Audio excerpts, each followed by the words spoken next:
نحمد و نصلی علی رسولہ الکریم.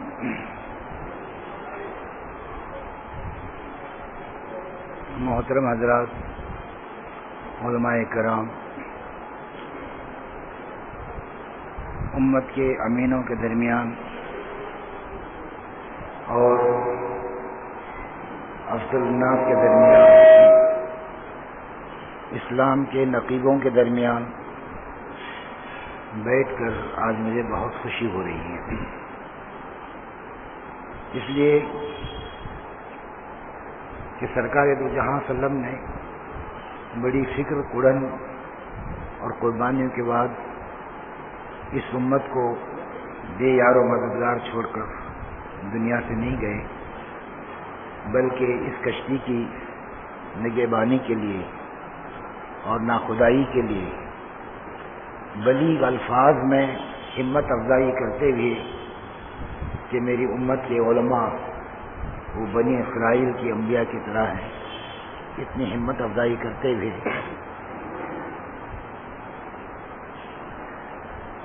امت کو آپ کے حوالے کیا.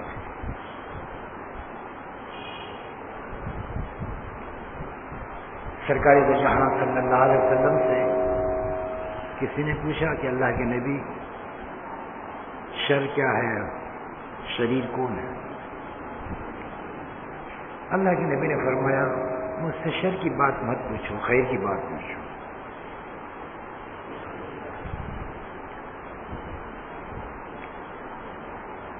لیکن صحابہ کا حال یہ تھا کہ اپنی زندگی کو صحیح رخ پر ڈالنے کے لیے جہاں اچھی باتوں کو معلوم کرتے تھے،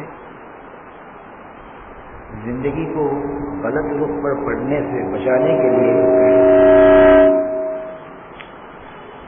غلط باتوں کو بھی معلوم کیا کرتے تھے. پھر دوبارہ پلٹ کے کیا پوچھا کہ اللہ کے نبی، شر کیا ہے، شریر کیا ہے؟ 3 بار کے پوچھنے پر اللہ کے نبی نے فرمایا، شریروں کے شریر علماء شر ہیں اور نیکوں کے نیک علماء نیک ہیں.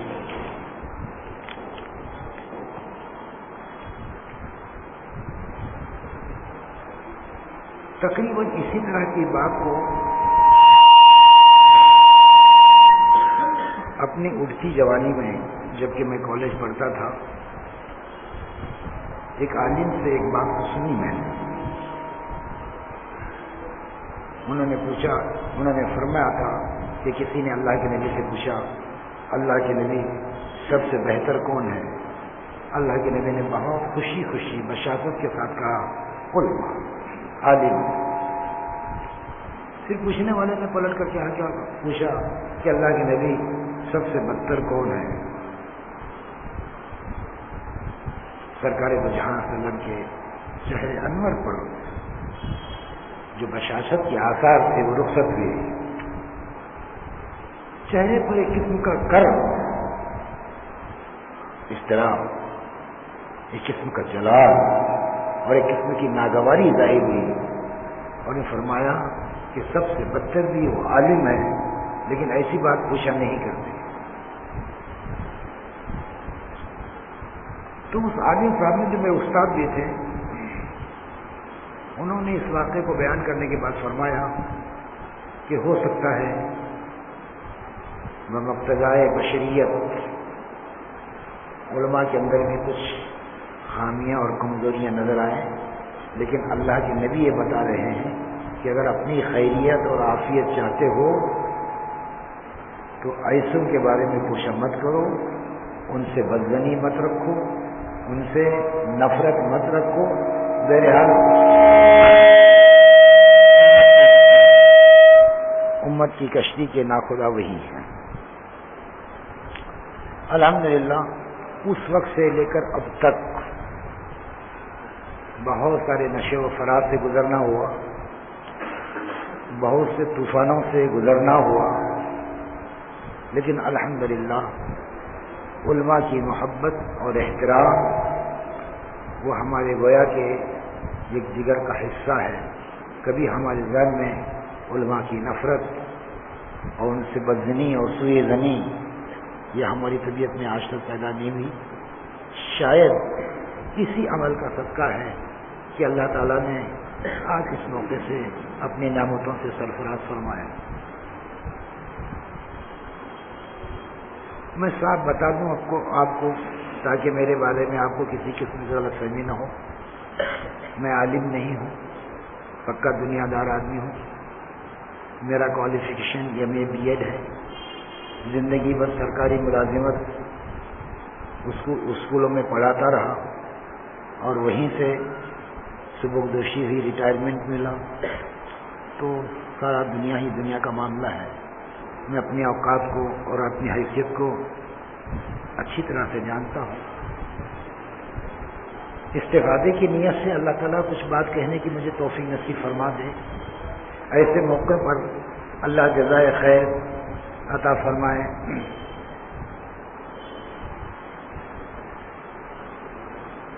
حکیم الاسلام حضرت مولانا قاری طیب صاحب رحمۃ اللہ علیہ محترم دارالعلوم دیوبند، ان کا ایک بار سفر ہوا ساؤتھ افریقہ کا. اتفاق سے ان دنوں وہاں پر بڑا ایک تعلیمی کانفرنس ہو رہی تھی. تعلیمی کانفرنس، ملک کے دانشور، پڑھے لکھے علماء، یہ سب لوگ وہاں پر جمع تھے. ان لوگوں کو پتہ چلا کہ ہندوستان کی ایک بڑی عظیم درسگاہ کے چانسلر، ان کی زبان میں چانسلر محترم صاحب ہمارے یہاں پر تشریف لائے ہیں. تو بیچارے وہاں تک پہنچے اور جا کے ان سے اقرار کیا کہ بڑے اچھے موقع پر آئے ہیں آپ بھی تشریف لائیے اور آپ سے کچھ ہمیں فائدہ اٹھانے کا موقع عطا فرمائیے.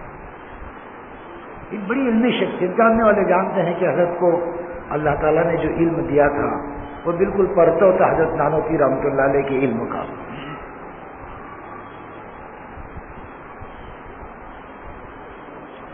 پھر صدارت کی کرسی پر بھی انہی کو بٹھایا اصرار کر کے.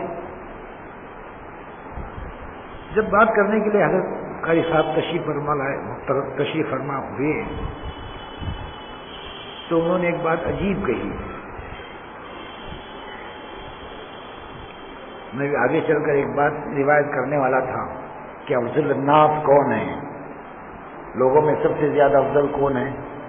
تو فرمایا گیا کہ وہ لوگ ہیں جو اللہ تعالیٰ کے لیے سب سے زیادہ عاجزی اور فروتنی اختیار کرتے ہیں. وہ سب سے زیادہ افضل ہے جو اللہ کے لیے سب سے زیادہ عاجزی اور فروتنی اختیار کرتے ہیں. تو قاضی صاحب نے فرمایا کہ آپ لوگوں کا شکر گزار ہوں کہ آپ نے مجھے یہاں پر کرسی پر بٹھایا، لیکن میں اپنے حال سے واقف ہوں اور میں اچھی طرح سے جانتا ہوں کہ اس کرسی پر بیٹھنا بڑائی کی علامت نہیں ہے.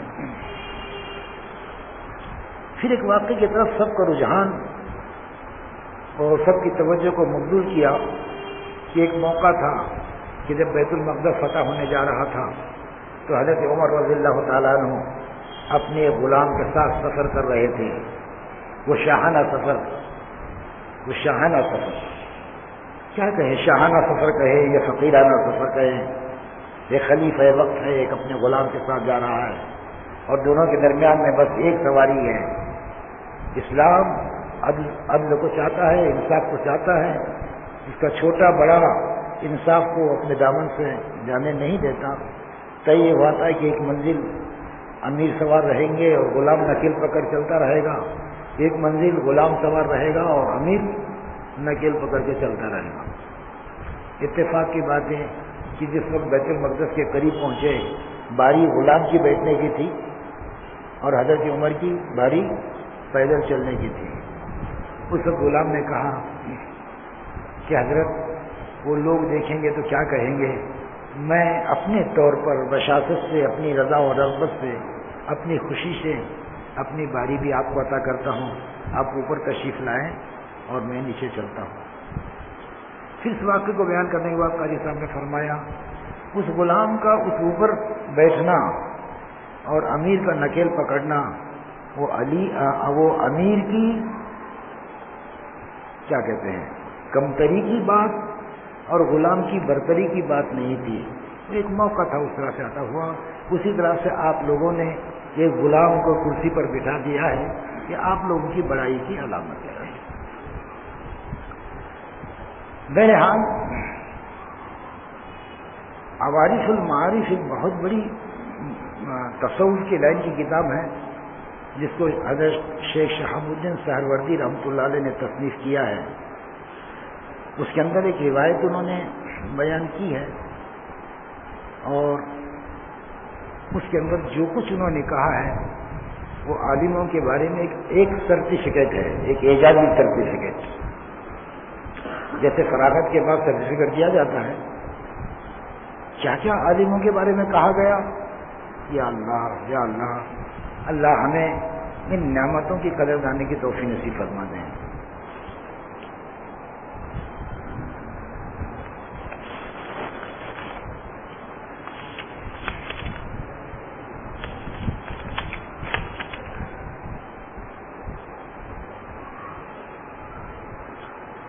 تو وہی بات پوچھی گئی کہ شر کیا ہے اور شریر کیا ہے, تو فرمایا کہ شریروں کے شریر علماء شر ہیں. اس کی تفصیل میں جانا نہیں چاہتا. دربار اکبری کی طرف چلے جائیے. اکبر کو اس شہنشاہیت کے مقام سے مجدد وقت بننے کا جو زہر پلایا تھا یہ علماء سو ہی تھے. پھر آگے فرمایا نیکوں کے نیک علماء نیک ہیں, اور پھر وہ فرمایا یہی علماء ہیں جو امت کے رہنما ہیں. یہی علماء ہیں جو امت کے رہنما ہیں. کچھ باتیں جو پیچھے پسے پردہ ہوتی ہیں اس کو آپ کو کیا کرنا چاہیے, سمجھ لینا چاہیے. یعنی کیا مطلب, جب فرمایا گیا کہ آپ امت کے رہنما ہیں تو مطلب یہ ہوا کہ امت کی رہنمائی کی ذمہ داری ہماری ہے. امت کی رہنمائی کی ذمہ داری یہ ہماری ہے, ہمارے ذہن میں یہ بات ہے.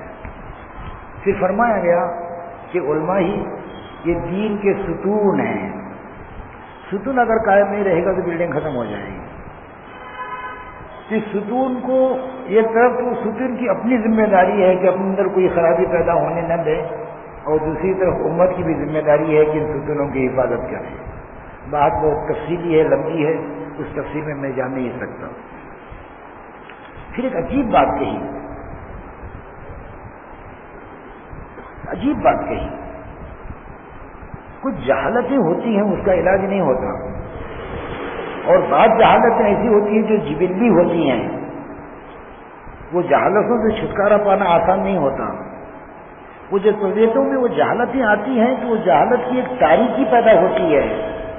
اس تاریخ کے اندر ہدایت کا نور, اسلام کا نور, ایمان کا نور, خیر کا نور نظر نہیں آتا. وہ تاریخوں کے اندر بھٹکتے رہتا ہے, وہ تاریخ کے اندر بھٹکتے رہتا ہے. لیکن علماء کے بارے میں کیا فرما گیا, جبلی جہالتوں کی تاریکیوں کے چراغ. جبلی جاہلیتوں کے تاریکیوں کے چراغ علماء اگر اس امت کے اندر ہیں, کہ امت کتنی ہی جہالت کے اندر کیوں نہ ہو, اگر علماء نے اپنے فرض منصبی کو سمجھ لیا تو اس امت کو نبھایا جا سکتا ہے, اس امت کو سنبھالا جا سکتا ہے, اس امت کو اندھیریوں سے اور تاریکیوں سے نکالا جا سکتا ہے. عجیب الفاظ, میں بہت رشک آتا ہے ان الفاظ کو پڑھنے کے بعد علماء کے بارے میں کیا کیا فرمایا گیا. پھر اس سے آگے کی بات فرمائی کہ خلق خدا میں اللہ تعالیٰ کے امین ہیں. اللہ کی مخلوق میں اللہ کے امین ہیں. علم الہی, اس کے احکامات کا علم, حرام اور حلال اور حرام کا علم, مکروہات کا علم, جتنے علوم ہیں اللہ تعالیٰ نے اس امت کو سرفراز فرمایا ہے, وہ تمام علوم کے یہ امین ہیں. کہ جب تک امانت کی ذمہ داری ان کے اندر ہوگی امت گمراہی کی طرف جا نہیں سکتی. یہیں سے اگر امانت کا احساس ہمارے اندر زندگی میں نہ رہا, ایک دوسری لائن پڑتی ہے جسے کتمان حق کہتے ہیں, یا جسے التباس حق و باطل کہتے ہیں. اور اتنا شدید گناہ ہے یہ.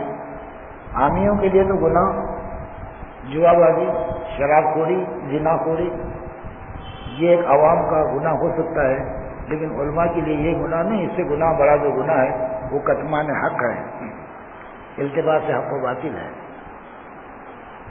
اللہ کے نبی نے فرمایا کہ امین ہے، امین۔ اللہ تعالیٰ ان نعمتوں کی قدر کرنے کی توفیق ہمیں نصیب فرما دے، اور دیوان اسلام کے نقیب، دیوان اسلام کے نقیب اب ان کی ذمہ داری ہے، یہ نقابت کی ذمہ داری کو سنبھالیں، اور کتاب و سنت کے حکمتوں کی کانیں، کتاب اور سنت کی جو حکمتیں ہوتی ہیں اس حکمت کے معدن ہیں، یہ کانیں ہیں۔ جاہل اپنی جہالت کے روح میں کچھ بھی بکے گا، ایک عالم نہیں، اس کے اندر حکمت چھپی ہوئی ہے، اس کے اندر حکمت چھپی ہوئی ہے۔ اور پھر بندوں کے طبیب اور چارہ ساز، بندوں کے طبیب اور چارہ ساز، جتنی گمراہیاں اور جتنی بیماریاں روحانیت کے اعتبار سے امت کے اندر آئیں گی، اس کی چارہ گری یہی امت کے علماء کریں گے، امت کے یہی علماء کریں گے۔ کتنے اعزازات سے نوازا گیا ہے علماء کو، اللہ اکبر۔ پھر فرمایا ملت حنفیہ کے نقاد، ملت حنفیہ کے نقاد اور عظیم امانتوں کے اٹھانے والے، اور عظیم امانتوں کے اٹھانے والے۔ اللہ تعالیٰ نے یہ مقام امت کے اندر علماء کا رکھا ہے۔ یہ اگر مقام جب ملا ہے تو علماء کے علم سے امت کو نفع مل جائے، اس کے لیے تین باتوں کی بہت زیادہ ضرورت ہے۔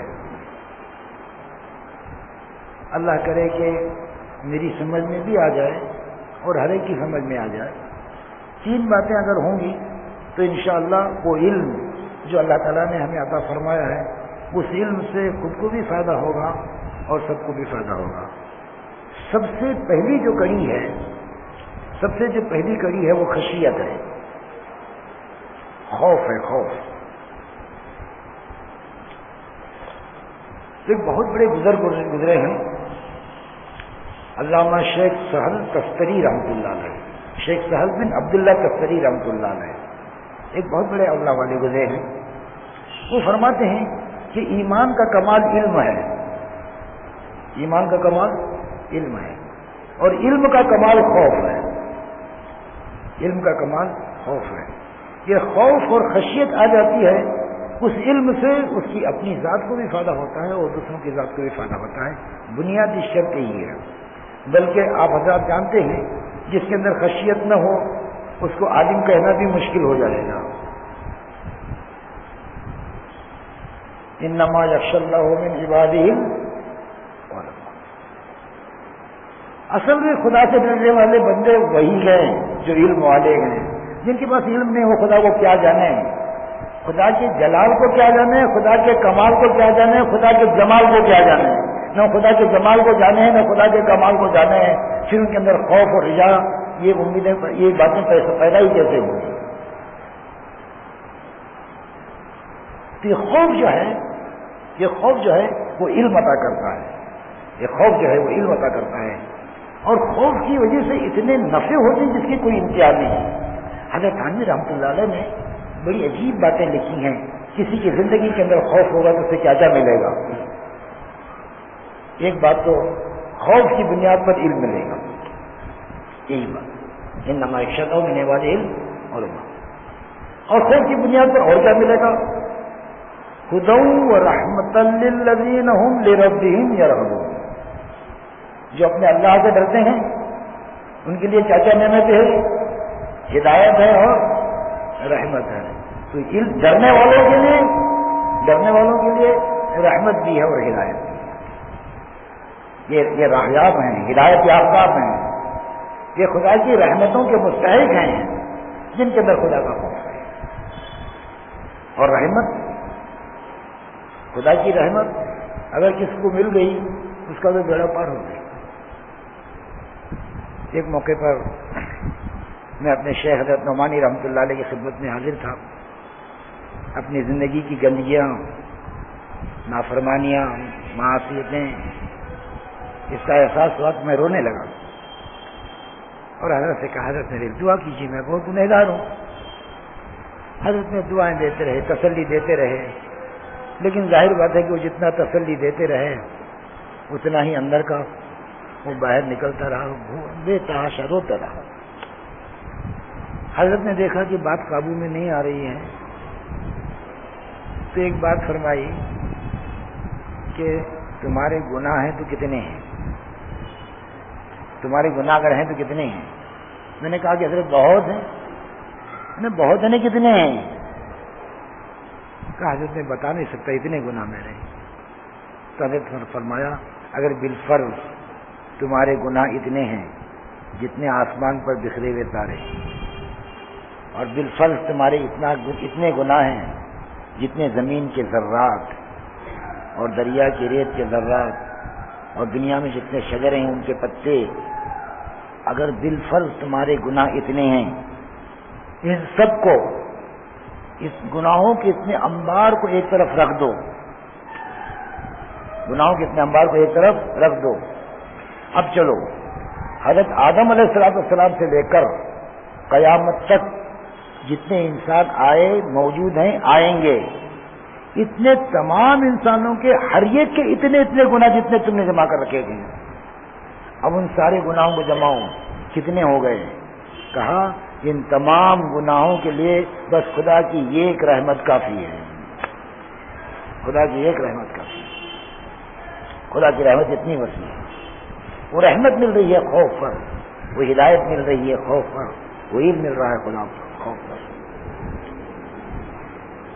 پھر سب سے بڑی دولت آپ جانتے ہیں کہ قرآن جن کو بڑی بڑی چیزیں کہا ہے، قرآن نے جن کو بڑی بڑی چیزیں کہا ہے، اللہ اکبر وذکر اللہ اکبر ورضوان من اللہ اکبر، اللہ کی رضا یہ سب سے بڑی دولت ہے، اور جس کو خدا کی رضا مل گئی اسے سب کچھ مل گیا۔ اور خدا کی رضا کسے ہے؟ کس کے لیے ہے؟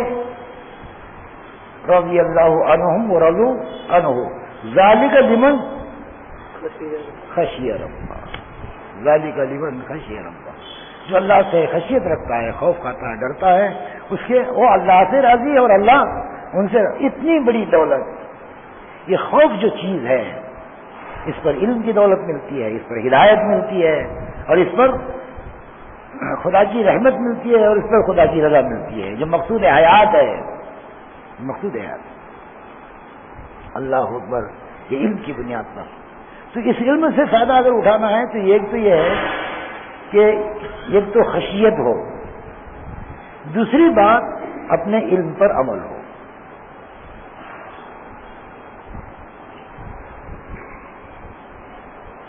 جو علم پر عمل کرے گا اس کے لیے بھی کئی نعمتیں ہیں۔ دو بزرگ آپس میں جمع ہو گئے، ایک نے دوست تھے، دونوں عالم تھے، دونوں دوست تھے، ایک دوسرے سے بات چیت چل رہی تھی۔ ایک نے کہا کہ کیا بات ہے کہ میں کوئی بات پڑھ لیتا ہوں تو مجھے یاد نہیں رہتی، اور تمہارا حال یہ ہے کہ ایک بار پڑھ لیتے ہو تو تمہیں یاد ہو جاتی ہے، بات کیا ہے؟ فرق کیا ہے؟ فرق کیا ہے؟ تو وہ عالم صاحب جن کو پڑھنے کے بعد بات یاد رہتی تھی، انہوں نے کہا کہ بات فرق یہ ہے کہ تم پڑھ لینے کے بعد علم کی تحصیل کے بعد اس کو چھوڑ دیتے ہو، اور میرا حال یہ ہے کہ اس علم کی تحصیل کے بعد اس پر میں فوراً عمل کر لیتا ہوں۔ عمل کے کر لینے کی وجہ سے وہ بات مجھے یاد رہتی ہے، اور تم عمل نہیں کر لیتے اس لیے وہ بات تمہیں بھلا دی جاتی ہے۔ علم کی ناقدری میں یہ بھی ہے کہ اس علم پر اگر عمل نہ ہو تو علم اللہ اس کو باقی نہیں رکھے گا، نکال لے گا۔ خشیت نہ ہو تو علم چلا جائے گا، اور عمل نہ ہو تو علم چلا جائے گا۔ اسی لیے اللہ تعالیٰ ڈراتا ہے، بار بار ڈراتا ہے، اتأمرون الناس بالبر وتنسون انفسکم انتم تتلون الکتاب افلا تعقلون۔ تو علم پر عمل یہ بے انتہا ضروری ہے، اس کا نفع بڑھتے چلا جاتا ہے، بڑھتے چلا جاتا ہے۔ تو ایک چیز تو خشیت ہے، اور ایک چیز اپنے علم پر عمل ہے، اور تیسری چیز، یہ تین باتیں جمع ہو جائیں گی تو اس کے علم سے انشاءاللہ ساری انسانیت کو، ساری امت کو فائدہ ہوگا۔ تیسری چیز، علم نبوت کا علم نبوت کا پہلا قدم اور پہلا زینہ کیا ہے؟ میں جو بات کہنے جا رہا ہوں، میں نے یہ بات کسی کتاب میں پڑھی نہیں، میں نے کتاب کسی عالم سے سنی نہیں، میں نے یہ بات آپ ہی کے علاقے کے عالم نہیں، اپنی زندگی کے اعتبار سے تو کبھی عالم نہیں رہے، ٹیکسی چلانے والے تھے، لیکن علماء کی صحبت اختیار کی تھی، کبھی کبھی عجیب باتیں بیان کر دیتے تھے۔ میری مراد یوسف بھائی پالن پوری سے ہے، میری مراد یوسف بھائی پالن پوری سے۔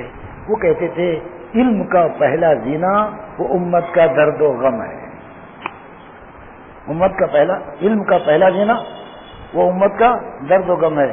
یہ امت، یہ علم نبی ہے، اور درد نبی نہیں ہوگا تو اس علم نبی سے نہ اس کی ذات کو فائدہ ہوگا نہ امت کو فائدہ ہوگا۔ اور سرکار دو جہاں صلی اللہ علیہ وسلم کی سینے مبارک میں امت کا جو درد و غم تھا، اس کی تفصیلات میں جانے کی ضرورت نہیں ہے، اس لیے کہ ہم اور آپ سب جانتے ہیں کہ اللہ کے نبی کو اپنی امت سے کتنا زبردست تعلق رہا ہے۔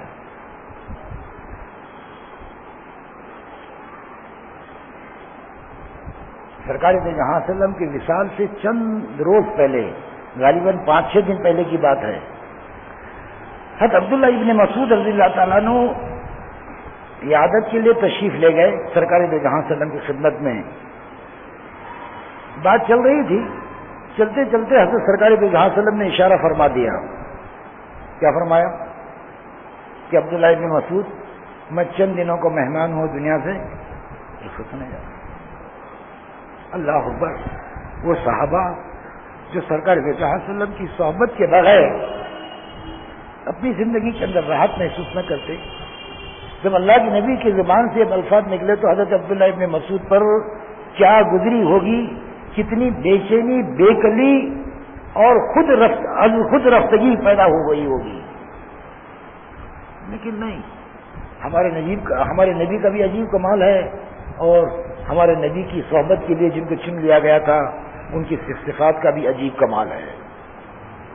سوچا کہ اس موقع پر میں آہ و فغاں کرتے بیٹھوں گا، بعد میں جو فتنہ اٹھے گا اس کا علاج کوئی کر نہیں سکے گا اور اس کا مقابلہ کوئی کر نہیں سکے گا۔ میں اپنے غم کو اپنے سینے میں رہنے دوں، دبا لیا اپنے غم کو، اور پوچھنا شروع کیا جہاں امت بہک سکتی تھی، جہاں امت گمراہ ہو سکتی تھی، جہاں امت کے اندر اختلاف اور انتشار پیدا ہو سکتا تھا اور ممکن ہے کہ تلواریں نکل آ سکتی تھی، اور بڑی قربانیوں کے بعد جس امت کو اٹھایا گیا تھا وہ امت آپس کے انتشار اور فتن کے اندر مبتلا ہو جاتی۔ پہلا بڑے عجیب لوگ تھے، بڑے عجیب لوگ تھے، اور وہ بھی وہی درد تھا نبی پاک علیہ السلام کے سینے مبارک کا جو ودیت کر گیا تھا آپ کے سینے میں، کیا ہوگا امت کا بعد میں۔ تو چھپا لیا اپنے درد کو، پوچھا اللہ کے نبی اگر وہ وقت آ جائے تو آپ کو غسل کون دے گا؟ نہیں سمجھ رہے ہیں آپ؟ اختلاف ہو سکتا تھا کہ نہیں ہو سکتا تھا؟ ہر ایک اپنا حق جتا سکتا تھا کہ غسل کرنے کا حق ہمارا ہے، ہم کریں گے۔ کیا فراست تھی، کیا دور اندیشی تھی! اللہ کے نبی نے جواب دے دیا۔ پھر پوچھا اللہ کے نبی آپ کی تکفین کون کرے گا؟ اللہ کے نبی نے وہ بھی بتا دیا۔ پھر پوچھتے پوچھتے یہ کہا کہ اللہ کے نبی آپ کی نماز جنازہ کون پڑھے گا؟ بس یہ یہاں تک پہنچے، برداشت نہیں ہوتے، خود بھی رو پڑے۔ سرکار دو جہاں صلی اللہ علیہ وسلم کے چشمے مبارک سے بھی اشک بہنے لگے۔ سرکار دو جہاں صلی اللہ علیہ وسلم سنبھل کے بیٹھے اور کہا عبداللہ سنو، جب میرا جنازہ تیار ہو جائے تم سب لوگ وہاں سے ہٹ جانا، تم سب لوگ وہاں سے ہٹ جانا، کوئی نہیں رہے گا۔ سب سے پہلے جبریل امین آئیں گے، پھر میکائیل آئیں گے، اسرائیل آئیں گے، مقرب فرشتے آئیں گے، وہ پڑھیں گے نماز۔ اس کے بعد میرے سب سے جو قریب اور عزیز ہیں وہ آئیں گے۔ پھر فرمایا اس کے بعد فلاں آئیں گے، فلاں آئیں گے، فلاں آئیں گے، پوری ترتیب بتائی۔ اس کے بعد فرمایا کہ آخر میں تم آؤ گے. آخر میں سب کے آنے کے بعد عبداللہ ابن مسعود تم آؤ گے. اور دیکھو جس وقت تم میرے جنازے پر پہنچو گے اس وقت ایک بات مجھے تم سے کہنی ہے. اس وقت اگر میں کہوں گا تو امت میں فتنہ پیدا ہو سکتا ہے, گمراہی پیدا ہو سکتی ہے. اس لیے اس وقت کہنے کی بات اس وقت کہنے کے بجائے اس وقت کہہ رہا ہوں.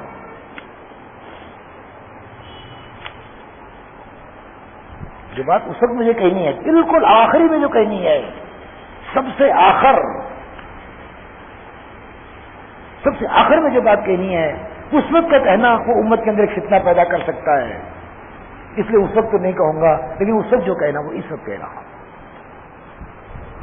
اور وہ یہ کہ عبداللہ ابن مسعود جب تم میرے جنازے پر پہنچو تو سمجھ لینا کہ میں نے تمہیں سلام کہا ہے, میرے سلام کا جواب دے دینا.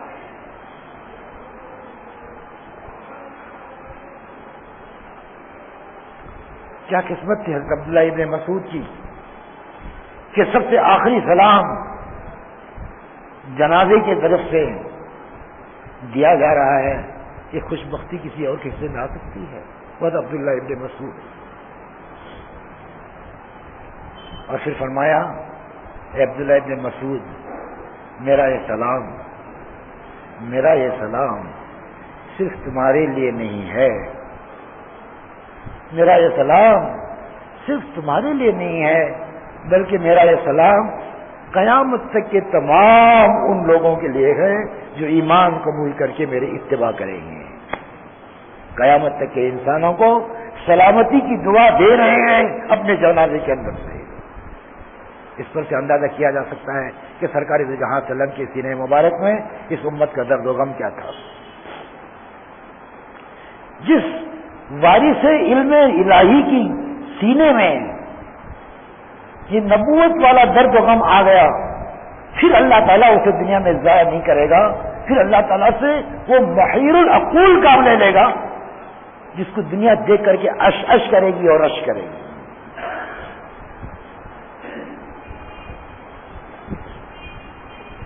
تو عزیز دوستو, اللہ ہمیں ان نعمتوں کی قدردانی کی توفیق نصیب فرمائے. امت میں فتنے اٹھیں گے اور اٹھتے رہیں گے.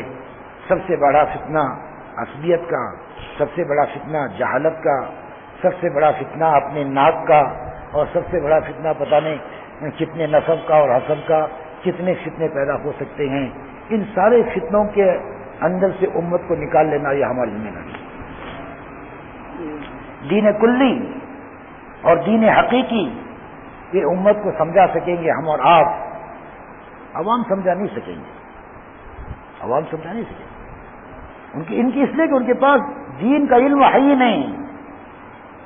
بلکہ ہو سکتا ہے آپ لوگوں پر اعتراض ہو کہ تمہارے پاس جو علم ہے وہ کتابی علم ہے, اس کی کوئی حقیقت نہیں. ہو سکتا ہے اعتراض ہو, یہ کتابی علم ہے, کتابی علم. اب اس کتابی علم کے علاوہ اور کون سا کیسا علم ہے ہم کو تو پتہ نہیں ہے. کیا وہ علم لدنی ہے, کہ علم الہامی ہے, کہ علم وحی ہے, کیا علم جبریل لے کر کے آنے والے ہیں, کچھ پتہ ہمیں نہیں ہے. لیکن ہوگا لیکن یہ جو سمجھ میں اس کی آئے گی وہ بات کہتی جائے گی. جو سمجھ میں اس کی بات آئے گی وہ کیسے چلی جائے گی. اور ہوگا کیا, یہ ہوگا کہ دین اپنی اصل پر باقی نہیں رہے گا. دین کے نام پر امت گمراہی کے راستے پر چل پڑے گی. ایک واقعہ اور بیان کر دوں. سرکار جو جہاں سے نماز پڑھا رہے ہیں, ایک صحابی کو لیٹ ہو گیا, تاخیر ہو گئی. وہ اس خیال سے کہ میری رکعت چلی جاتی, دوڑتے بھی آئے اور آ کر کے نماز میں شریک ہو گئے. دوڑنے کی آواز سنائی دی. نماز سے فراغت کے بعد اللہ کے نبی نے پوچھا دوڑ کے کون آیا؟ وہ صحابی کھڑے ہو گئے, میں دوڑ کر کے آیا. اللہ کے نبی نے فرمایا اللہ تمہارے شوق کے اندر زیادتی نصیب فرمائے. دعا دی. کس کو دعا دی؟ کس کو دعا دی؟ جو دوڑ کر کے نماز کے لیے آ گیا اس کے لیے دعا دی.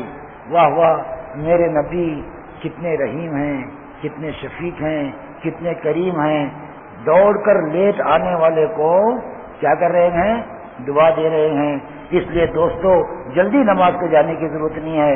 اپنے کاروبار میں دکان میں بیٹھتے رہو اور جب آخری وقت آ جائے دوڑتے ہوئے نماز کو چلے جاؤ. میں نہیں کہہ رہا ہوں, نبی کی سیرت سے کہہ رہا ہوں. گمراہ ہوا نہیں ہوا؟ گمراہ نہیں ہوا؟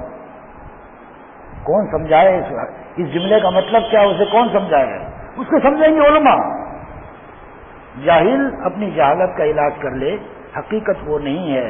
نماز وہ عمل ہے جو سنجیدگی کو چاہتا ہے، وقار کو چاہتا ہے، متانت کو چاہتا ہے، خدا کے دربار کی طرف آ رہا ہے، وقار کے ساتھ آ، سنجیدگی کے ساتھ آ، متانت کے ساتھ آ. یہ دوڑ کر کے آنے کی چیز نہیں ہے، یہ لاولاد کی چیز نہیں ہے، یہ تماشے کی چیز نہیں ہے. پھر اللہ کے نبی کی دعا کا مطلب کیا ہوا؟ دعا کا مطلب یہ ہوا اس صحابی کو دوڑنا کیوں پڑا تھا؟ تاخیر ہو گئی تھی. تاخیر کیوں ہو گئی تھی؟ شوق کے اندر کمی تھی. شوق کے اندر اگر زیادہ تھی تو پہلے ہی آ کر کے بیٹھتے.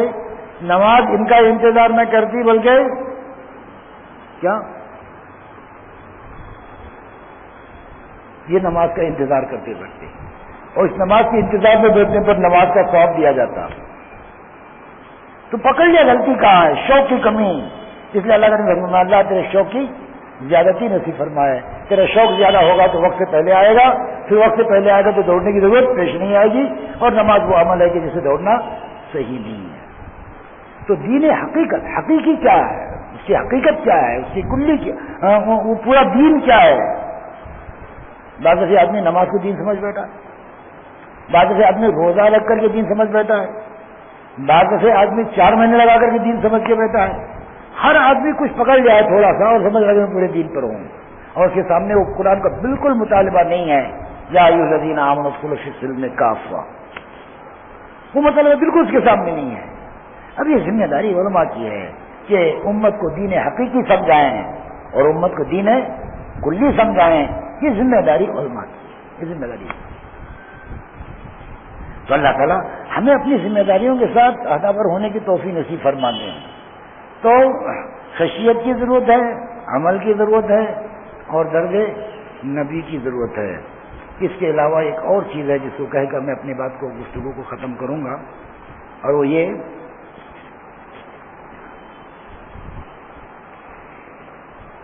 جس وقت ایک زمانہ تھا محدثین درس حدیث جب دیتے تھے، درس حدیث دینے بیٹھتے اور طلباء اور شاگرد وہ حدیث کے درس میں شرکت کرتے بیٹھتے، جہاں پر شروع ہوتا کیا؟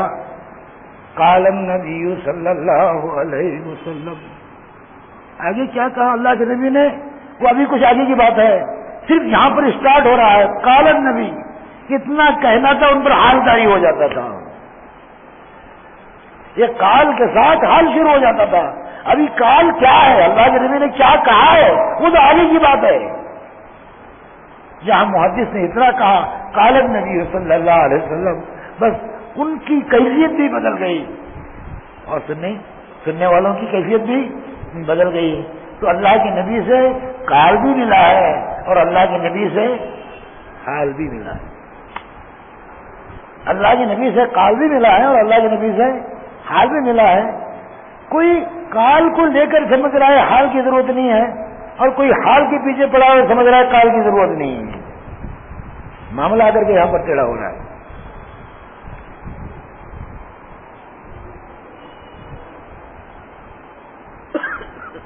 شیخ عبدالحق سرہندی رحمۃ اللہ علیہ، مجدد الفسانی رحمۃ اللہ علیہ کے واجد گرامی، یہ پہنچے حضرت عبدالقدوس گنگوئی رحمۃ اللہ علیہ کی خدمت میں پڑھنا پڑھانا چھوڑ کر، اور کہا حضرت میں علم معرفت حاصل کرنے کے لیے آیا ہوں.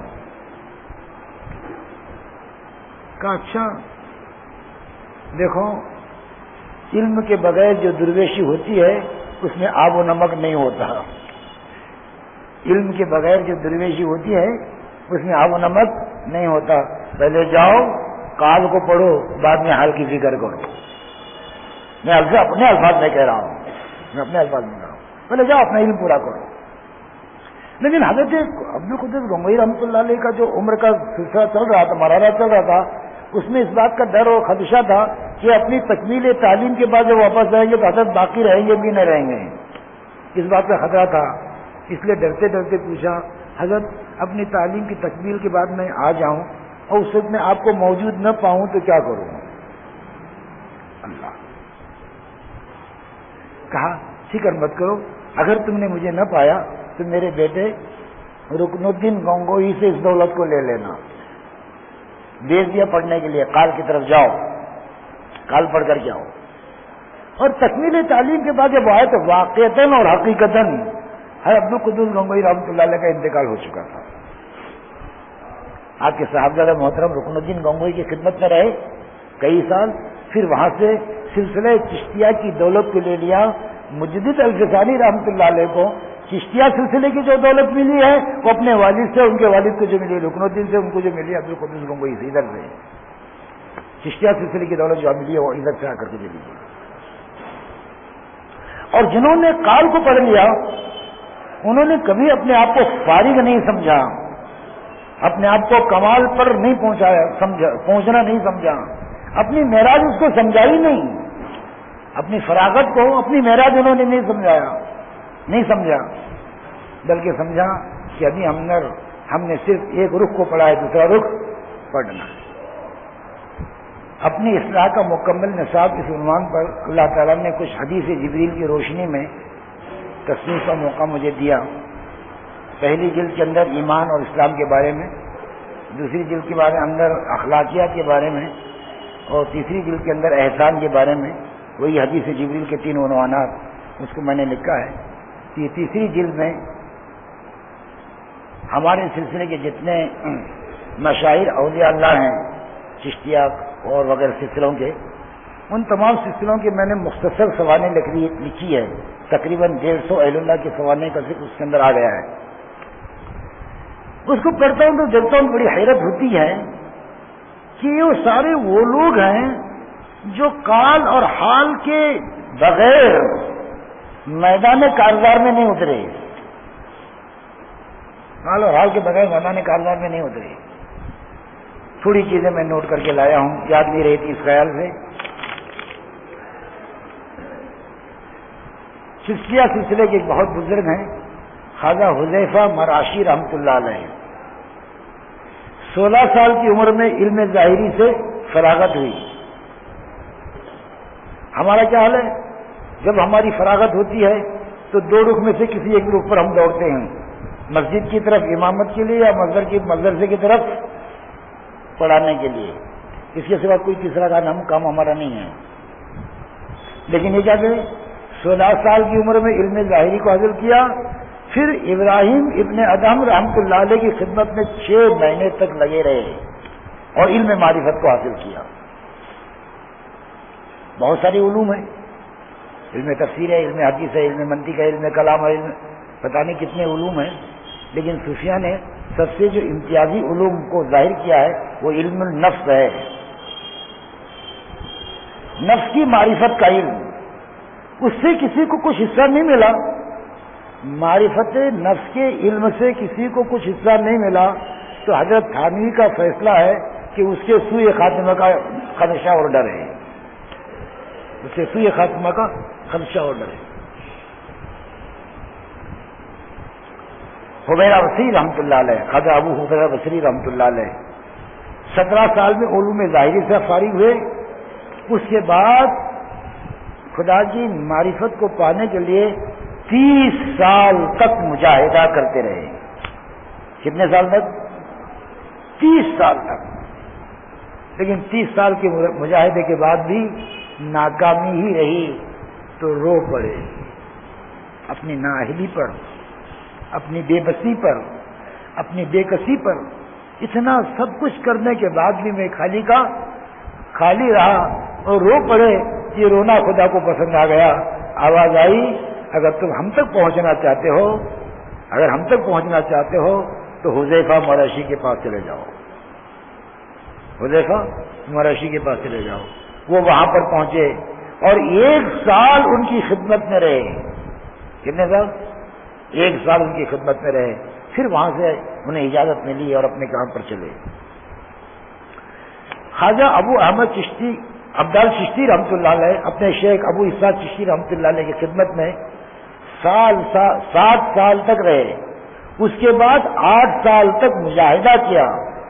7 سال تک خدمت میں رہ کر علوم ظاہری کو حاصل کیا، اس کے بعد 8 سال تک مجاہدہ کیا، تب ان کو خلافت ملی اور آ کر کے میدان کارزار میں اتر گئے۔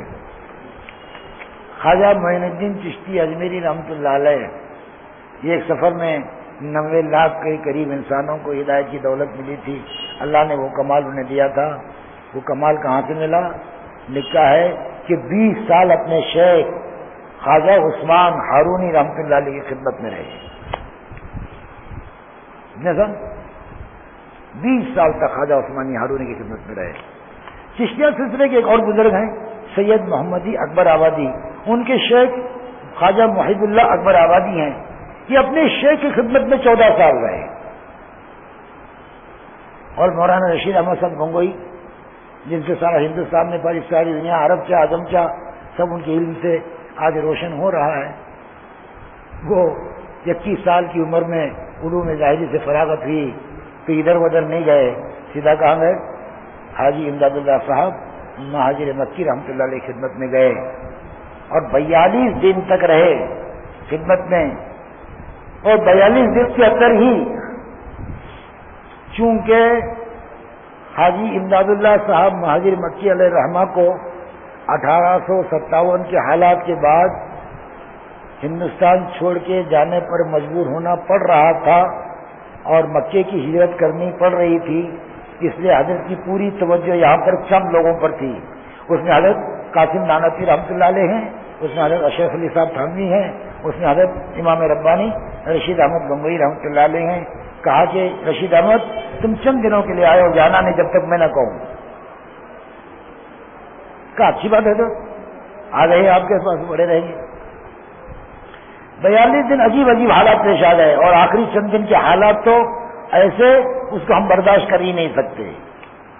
ایسے دور سے حضرت حاجی امداد اللہ صاحب نے ان کو گزارا۔ جب امتحان میں کھڑے نکلے تو کہا خلافت دے دی، جا رشید اپنا کام کر، اب اللہ تجھ سے خوب کام لے گا۔ اب آخری ایک بات، حضرت جنید بغدادی رحمۃ اللہ علیہ، کیا سید الطائفہ امام الاولیاء حضرت جنید بغدادی رحمۃ اللہ علیہ، وہ فرماتے ہیں یا اللہ 200 بزرگوں کی جوتیوں کو میں نے ٹھیک کیا ہے۔ کتنے بزرگوں کی جوتیوں کو؟ 200 بزرگوں کی جوتیوں کو میں نے ٹھیک کیا ہے، تب جا کے وہ دولت ملی ہے۔ الحمدللہ یہ اللہ کا کرم ہے کہ یہ دونوں چیزیں تسلسل کے ساتھ اس وقت سے لے کر آج تک چل رہی ہیں، انشاءاللہ قیامت تک چلیں گی۔ ایک قال کا تصور، ایک حال کا تصور، ایک قال کا سلسلہ اور ایک حال کا سلسلہ تسلسل کے ساتھ چل رہی ہے، درمیان میں کہیں انقطاع نہیں ہے۔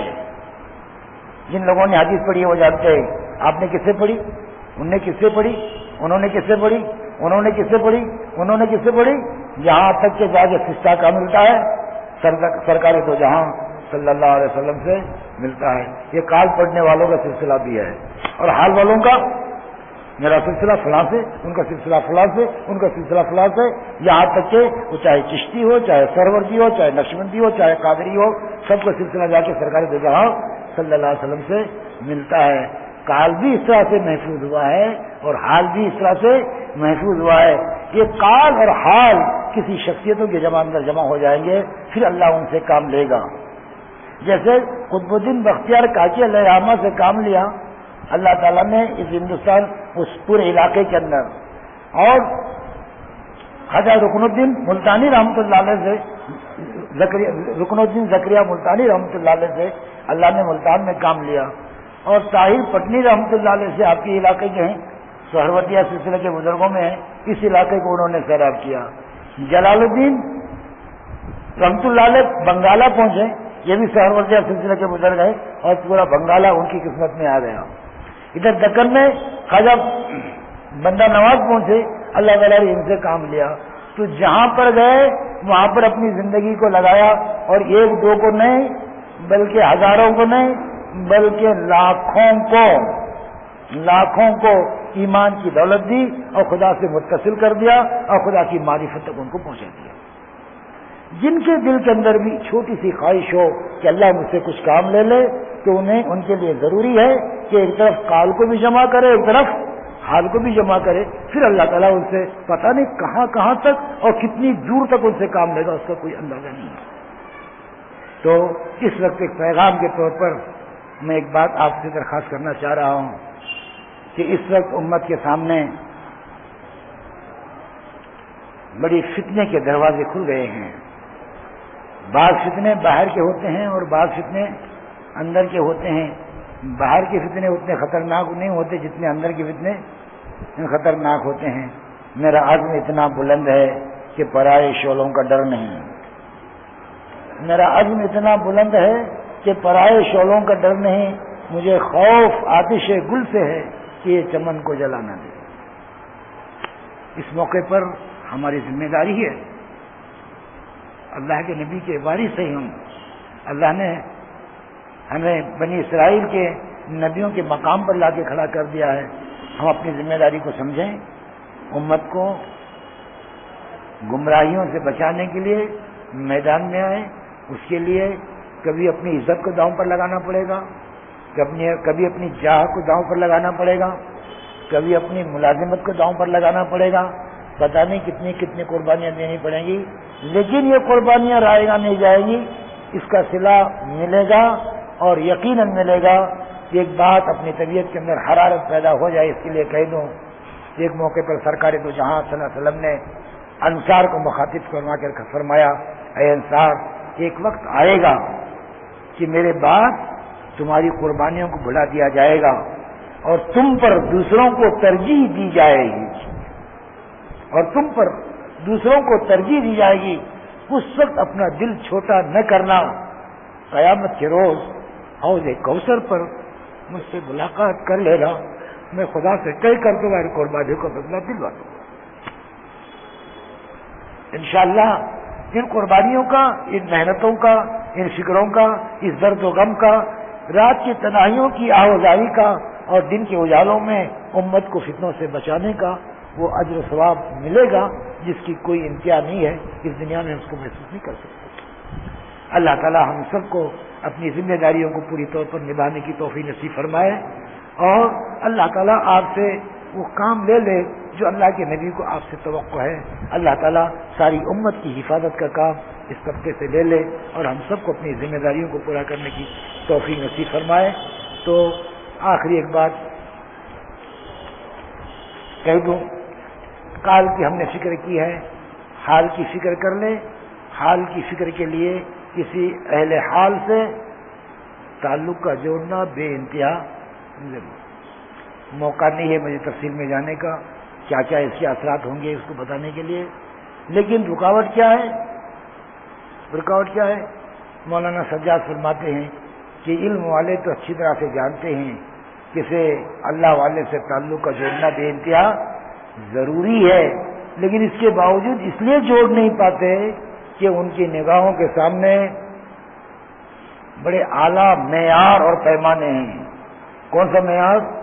حذیفہ مراشی کا معیار، جنید بغدادی کا معیار، سری سکری کا معیار، معروف کرکی کا معیار، قطب الدین بختیار کاکی کا معیار، وہ سارے معیار ہیں، اور اس معیار کا اس دنیا میں کوئی نظر آتا نہیں۔ کہا تو اس طرح سے زندگی تلاش کرتے رہو گے وہ چیز ملنے والی نہیں ہے۔ پھر یوں فرمایا کہ جو ہیں ان میں سے کسی کا انتخاب کر لو، اس کے بعد وہ وقت آئے گا کہ جو ہیں وہ بھی نہیں رہیں گے، جو ہیں وہ بھی نہیں رہیں گے۔ استخارہ کرے، خدا کی طرف متوجہ ہوں، مانگتے رہے، جیسے حاجی امداد اللہ صاحب مانگتے رہے 6 مہینے تک یا 6 سال تک مانگتے رہے، تب اللہ تعالیٰ نے ان کے لیے رکایت دے گا، فلاں جگہ پر چلے جاؤ وہاں تمہاری مراد پوری ہوگی۔ اس طرح کھڑا کرے، اللہ کے پاس دعائیں مانگتے رہے، اپنے آپ کو تنہا اور آزاد نہ رکھے، کسی نہ کسی سے اپنے آپ کو جوڑے۔ میرے شیخ حضرت نعمانی رحمۃ اللہ علیہ کا آخری زمانے میں حال یہ تھا کہ بڑے ڈرتے تھے، بہت روتے تھے، بہت خوف کھاتے تھے۔ ایک موقع پر حضرت تھانوی رحمۃ اللہ علیہ کے ایک مجاز کو، ایک خلیفہ کو خط لکھا، پاکستان میں رہتے تھے، کہ حضرت میں اس وقت بالکل آخری دور میں چل رہا ہوں، جتنے بڑے تھے وہ سب نکل گئے، اور میں یہ نہیں چاہتا کہ میں خدا سے اس حالت میں ملاقات کروں کہ میرا کوئی اپنا بڑا نہ ہو، میرا اپنا کوئی بڑا نہ ہو۔ ایسے حالت میں خدا سے ملاقات نہیں کرنا چاہتا۔ آپ سے درخواست ہے کہ آپ اپنے سلسلے کے اندر بندے کو داخل فرما دیں۔ اپنے آپ کو تنہا رکھنا نہیں چاہا، اپنے آپ کو تنہا رکھنا نہیں چاہا۔ عبدالرحیم رائے پوری رحمۃ اللہ علیہ اپنے ہم نام شیخ عبدالرحیم سہارنپوری رحمۃ اللہ علیہ سے بیعت تھے، نقشبندیہ سلسلے میں آپ کو خلافت بھی تھی، لیکن ان کے شیخ کا انتقال ہو گیا۔ اپنے آپ کو میں تو شیخ کے وقت بن گیا، خلافت مل گئی ہے مجھے، اب مجھے بیعت ہونے کی کیا ضرورت ہے، نہیں سوچا۔ پھر چلے گئے رشید احمد گنگوئی رحمۃ اللہ علیہ کی خدمت میں، اپنے آپ کو آخر وقت تک محتاج سمجھتے رہے، اپنے آپ کو آخر وقت تک محتاج سمجھتے رہے۔ اس لیے ہم اپنے آپ کو آزاد نہ رکھیں، کسی نہ کسی اللہ والے سے اپنے تعلق کو جوڑے رکھیں۔ کس سے اپنا تعلق جڑنا چاہیے؟ دو بات اصولی طور پر کہہ دوں، ایک تو یہ کہ جس سے اپنی طبیعت کی مناسبت پیدا ہو جائے وہ، اور دوسرے یہ کہ جس سے استفادے کا موقع ہمیں زیادہ مل سکے۔ یہ دو باتیں سامنے رکھ کر استخارہ کر کے خدا کے پاس دعاؤں کو اہتمام کر کے کسی نہ کسی اللہ والے سے اپنے تعلق کو جوڑے رکھیں، انشاءاللہ تعالی اللہ تعالیٰ آپ سے خوب کام لے گا۔ وآخر دعوانا الحمدللہ رب العالمین۔ حضرت آپ دعا کرنا تھوڑا سا، اب روزے ہیں ہمارے۔ ایک بات نہیں حال رب گزار عمر بے حال سو دیش مرد کے کامل پامال شو، بالکل صحیح۔ غالب انصاری رحمۃ اللہ علیہ کا شعر ہے، بہت عجیب، بہت عجیب بات لکھی تھی، بہت عجیب۔ کسی اللہ والے کے سامنے اپنے آپ کو پامال کر دے تو ہی کام بنے گا، ورنہ نہیں۔ چلو مختصر سے دعا۔ اللهم صل على سيدنا حبيبنا شفيعنا نبينا مولانا محمد وبارك وسلم۔ ربنا ظلمنا انفسنا وان لم تغفر لنا وترحمنا لنكونن من الخاسرين۔ استغفر الله ربي من كل ذنب واتوب اليه، استغفر الله ربي من كل ذنب واتوب اليه، استغفر الله ربي من كل ذنب واتوب اليه۔ اللہ گنہگار ہیں، خطا کار ہیں، سیاہ کار ہیں، اے اللہ ہم کیسے ہیں تو جانتا ہے۔ ساری دنیا ہمارے بارے میں کیا کیا سمجھ رہی ہے، لیکن ہم کس درجے کے ہم آدمی ہیں، اللہ تو ہمیں جانتا ہے۔ ہمارے آنکھوں کی خیانت کو تو جانتا ہے، دلوں کی اور دماغوں کی خباثت اور وساوس کو تو جانتا ہے، ہاتھ پیر کی اے اللہ معصیتوں کو تو جانتا ہے، زبان اور کان اے اللہ ان چیزوں کی گندگیوں کو تو جانتا ہے۔ کریم آقا تیرا کرم ہے کہ تو نے پردہ ڈال رکھا ہے، اگر اس پردے کو اٹھا لے تو ہم یہاں ایک منٹ کھڑے ہونے کے قابل نہیں ہیں، کھڑے نہیں ہو سکتے۔ اے اللہ رحم کا معاملہ فرما لے، اے اللہ رحم کا معاملہ فرما لے۔ اے اللہ تیرے نبی نے طبقے علماء کے بارے میں کیا کیا فرمایا، اے اللہ یہ وہی طبقہ ہے جس طبقے سے توقع تیرے نبی کو تھی، اے اللہ اس طبقے کے ساتھ ہم بیٹھے ہیں، اس میں کون تجھے پسند ہے وہ ہم نہیں جانتے ہیں۔ اے اللہ ان سب بیٹھنے والوں کی برکت سے ہم سب کو معاف کرنے کے فیصلے فرما دے، ہم سب کی مغفرت کے فیصلے فرما دے، رحم کا اور کرم کا معاملہ فرما۔ اے اللہ ہمیں صاحب کار بھی بنا، ہمیں صاحب حال بھی بنا، نبی پاک علیہ السلام کا وہ علم نبوت سے ہمیں بھی، علم نبوت سے بھی ہمیں سرشار فرما، اور علم حال سے بھی اللہ ہمیں سرشار فرما دے، رحم کا معاملہ فرما، کرم کا معاملہ فرما۔ اے اللہ اس وقت امت بہت پریشانی کی حالت میں ہے، غیروں نے سازشیں رچا رکھی ہیں کہ اس امت کو طبقے علماء سے کاٹ دیا جائے۔ اے اللہ علماء کی خرابیاں اور برائیاں بیان کر کر کے ان کے آپس کے اختلاف کو دنیا پر جاری کر کے امت کو برگشتہ کیا جا رہا ہے اور امت سے کاٹا جا رہا ہے۔ اللہ یہ امت جب علماء سے کٹ جائے گی تو اسے کوئی دین کی راہ دکھانے والا نہیں رہے گا۔ دین وہ ہوگا اپنے خواہشات کا، اپنے اغراض کا، اپنی ضرورتوں کا۔ اللہ امت کو کوئی بچا نہیں سکے گا۔ اللہ امت کو جوڑ دے طبقہ علماء سے، اور طبقہ علماء کو جوڑ سے امت سے ایک دوسرے کو اللہ فائدہ اٹھانے کی اور فائدہ پہنچانے کی توفیق عطا فرما۔ رحم کا اور کرم کا حال رحم معاملہ فرما۔ اللہ ہمارے جمع ہونے کو قبول فرما، ہمارے کہنے سننے کو قبول فرما، کوئی غلط بات زبان سے نکل گئی اس کو معاف فرما۔ اے اللہ